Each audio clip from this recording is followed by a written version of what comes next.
Bibiche de Kinshasa, en fait, est la version du roman qui a été adapté, Samantha à Kinshasa. C'est la version du Canada. Pourquoi Bibiche de Kinshasa? C'est parce que je suis sur scène déjà.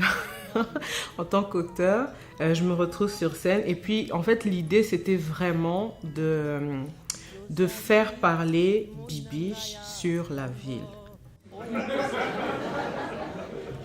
On explique aux policiers que le monsieur est un voleur, mais les policiers n'entendent pas.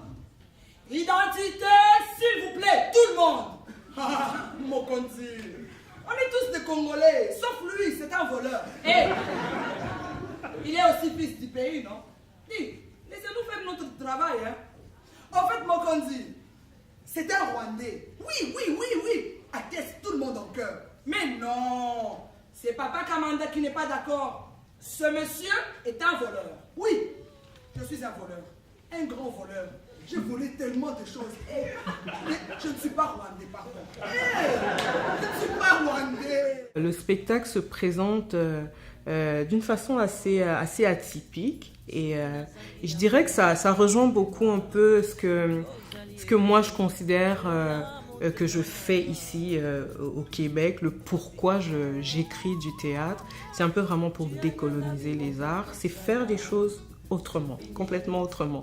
Donc nous, dans ce spectacle-là, on est sur scène, le metteur en scène et l'auteur sont là, la comédienne est là, et puis on a un bar dans un coin qui fait que pendant que Philippe et moi, on aborde justement des extraits de l'ouvrage, mais aussi beaucoup la politique du Congo.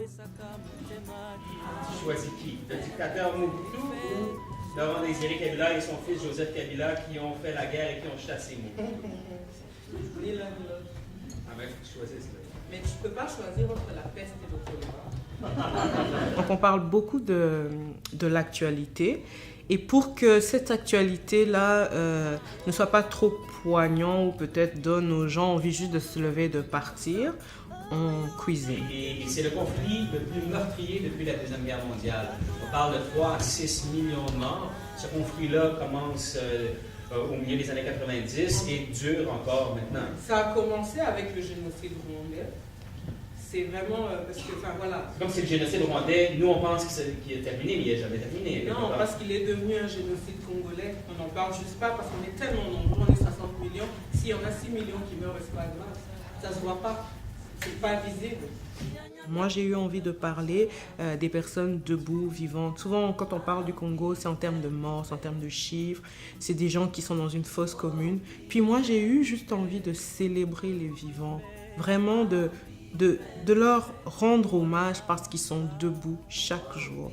Le chauffeur du taxi-bus, le roulage, l'enfant qui était enfant soldat, qui est devenu enfant de la rue et on ne sait pas demain qu'est-ce qu'il va devenir, ces filles dans le quartier qui cherchent juste le moyen de survivre. Mais c'est des gens qui sont debout, vivants et qu'on devrait de plus en plus montrer du doigt, en tout cas célébrer parce que c'est quelque chose. Croyais-tu tromper le peuple encore plus longtemps? Y'a quoi même? Le voici dressé devant toi comme un seul homme. Tiamato Yoga. Hey. On est fatigué quoi.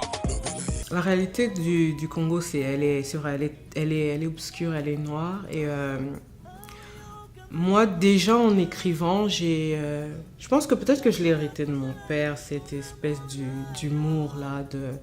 Mais on est aussi comme ça, en fait, les Congolais, en tout cas ceux qui sont restés là-bas et qui ont gardé ça, c'est qu'on rit beaucoup de nous-mêmes. On a ça, on a une autodérision assez incroyable.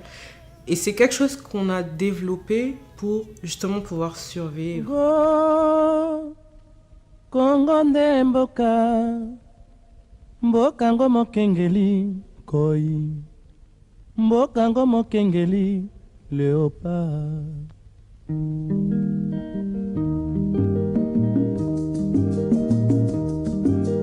Mikolo tosekelaki na mosolo ya mboka Congo ekoki tofungwani misolelo.